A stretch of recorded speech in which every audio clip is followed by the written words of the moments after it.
Yo, what is up? Just got done with a swim, drinking some coffee, about ready to go to work. So I want to talk a little bit about merging CrossFit programming. Sorry, that's kind of loud. My air was on. So restart. So I want to talk a little bit about merging CrossFit programming with triathlon or I'm doing half Ironman training.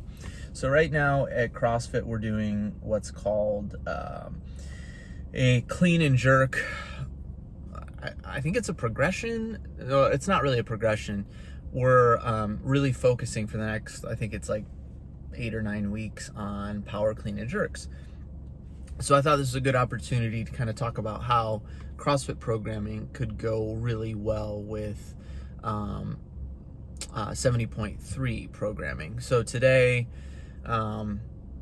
actually let's talk yesterday. So yesterday, one of my base workouts for the 70.3 was basically an hour bike ride, which I kind of had to cut short. But I did 15 minutes essentially on the stationary bike, which it was like, I think I did 20-second sprint efforts, 20 rounds, and then with a minute of rest in between, total like hour base workout.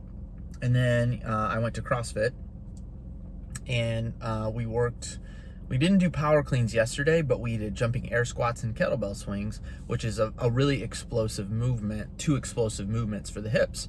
So when you think about being on the bike or thinking about running, that strength in your glutes and strength in your hamstrings and quads is really going to help, especially on those longer runs, and especially as you get further and further into a half marathon or a marathon, at the end of the triathlon. So I think and so this morning what I did was I went to CrossFit and we worked on power clean and split jerks. Again, a lot, nothing like crazy heavy, but we mixed it in with like a 200-meter run. So it was a 200-meter run, 15 push-ups, and then 3 heavy power clean and jerks. So again, a really good mix of that cardio, as well as getting some explosion, and also feeling like the weight of your workout in your legs as you run. That's really, really great. And then after that, I did 1,100 meters in the pool, which was 300-meter warm-up, 8x25 at moderate aerobic intensity or whatever. And then the main part of the workout was 4 100s, building up, doing that last 25 meters being a threshold. That was really tough. And then doing 4x25s on the kick, and then a 300-meter cool down. I only did a 100-meter cool down because I needed to roll. But that's kind of a day in the life of training CrossFit and training triathlon. So I really want to do decent at the CrossFit Open. So that's something that happens in February.